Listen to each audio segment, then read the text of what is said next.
Fita, tava pensando aqui, né? Agora os pré-candidatos ainda não chegaram, tá? Agora são os torcedores do Fluminense que a gente vai debater um pouquinho com relação ao último jogo no sábado. E claro, a gente quer ouvir a opinião de vocês com relação a isso. Assim, pessoal, a minha opinião antes, né? Passar a bola pro Fita também.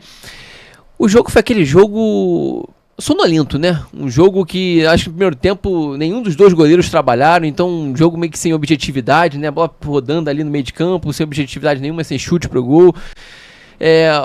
Numa única bola, talvez, do jogo inteiro pro Corinthians, eles fizeram o resultado deles, né? Que foi desfavorável pra gente. Fita, fala aí, cara, dá um resumo aí. Fala os pontos positivos, negativos desse jogo. O que tu achou?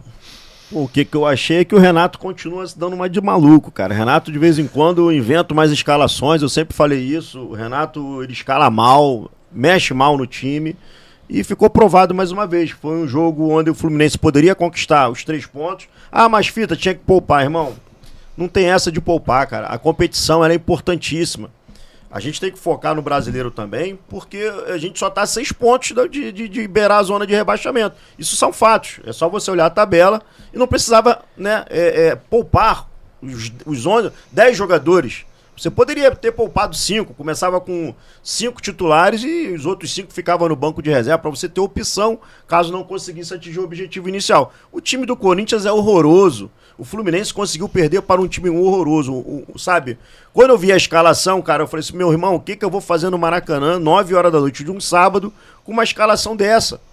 Eu dou parabéns aos torcedores que foram, o torcedor realmente, se puder ir, sempre vão. Mas é desmotivador você chegar, né, num jogo de Campeonato Brasileiro, com a importância que tem. Ah, as Copas são importantes. As Copas são importantes, mas a Copa é amanhã. No caso, sábado, ainda faltavam 3 dias. Você poderia muito bem ter poupado a metade do time um tempo e jogado mais um tempo para os outros que estavam no banco de reserva. Ou seja, o Fluminense jogou 3 pontos fora, não conquistamos 2 pontos, deixamos 2 pontos para o Santos, com mais 3 para o Corinthians. Só isso são 5, que já ajudaria o Fluminense a estar mais estabilizado, mais tranquilo na tabela. Agora, você poupar 10 jogadores e as desculpas de sempre. Eu sempre falei aqui, o Renato é paneleiro sim. E o que ele faz com o Soteldo é a prova de que todo mundo sabe que ele é paneleiro. O Soteldo não tem condições de vestir a camisa do Fluminense. Soteldo não vai dar certo com a camisa do Fluminense. E foi puta investimento em cima de um jogador bichado. O Santos fez a maior transação da história do futebol brasileiro, talvez mundial. Vendeu um jogador bichado por 40 milhões de reais, mais salários acima do teto de R$1 milhão até final de 2028.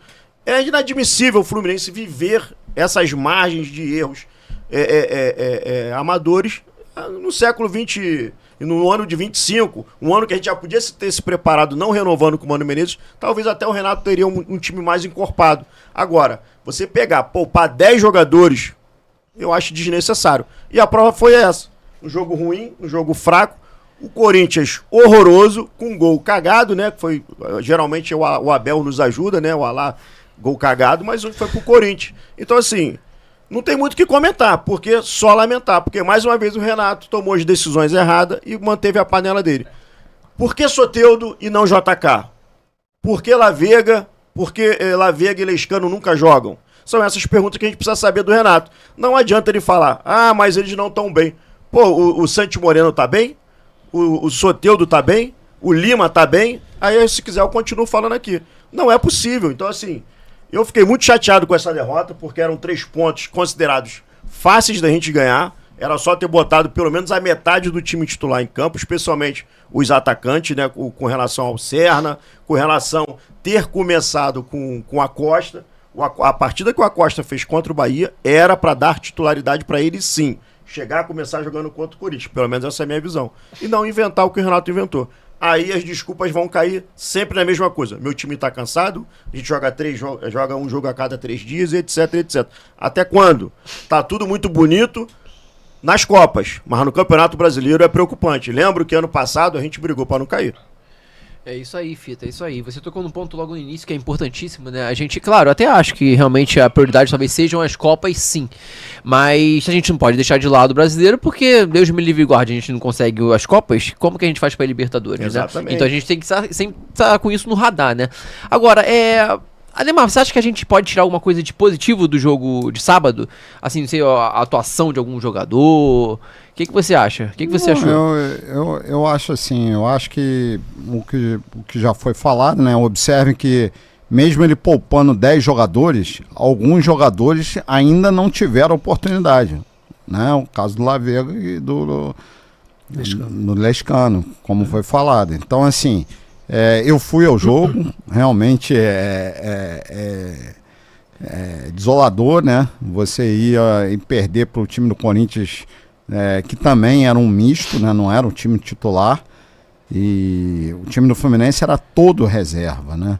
E assim, é como já foi falado, eu acho que não custava nada você colocar alguns titulares no banco de reservas e chamar na necessidade que nós tivemos, né?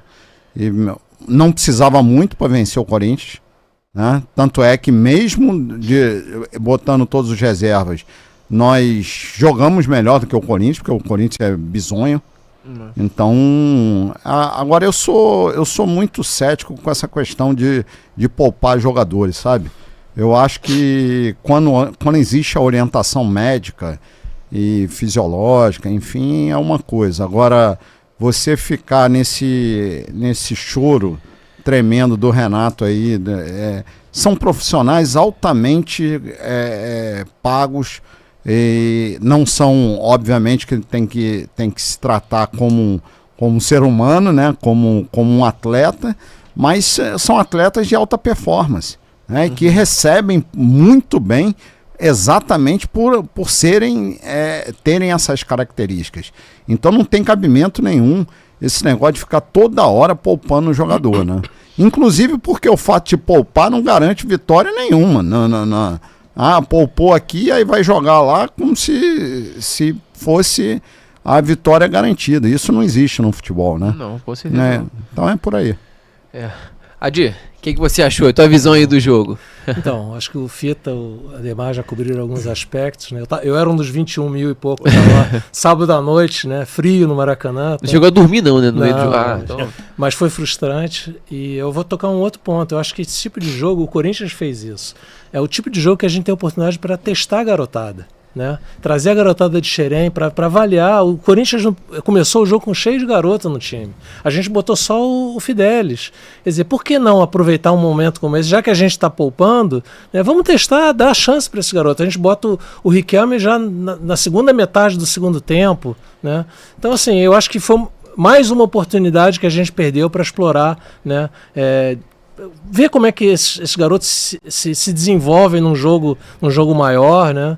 Enfim, eu concordo com você, Fita. É preocupante, a gente está começando a chegar numa fase decisiva do campeonato, a gente está próximo numa área perigosa, né? A gente já viu no passado, a gente que tem um pouquinho mais de idade, né? O negócio de brincar no Brasileirão não funciona, né? Então, assim, eu acho que foi frustrante e eu acho que é um alerta. No outro final de semana a gente tem o Vitória lá, que não vai ser um jogo fácil. O Vitória está brigando na parte de baixo. A gente sabe que quando vai chegando no final do campeonato, os times que estão brigando por baixo começam a pontuar. Então a gente vai estar no intervalo entre o jogo da Argentina e o jogo de volta aqui. O que a gente vai fazer nesse outro jogo? Então, assim, é um ponto de alerta. Eu realmente saí do Maracanã preocupado. Curtiu o conteúdo? Então deixa o seu like, se inscreve e não perde, porque para ver que começou o show do seu tricolor aqui no Flu Resenha.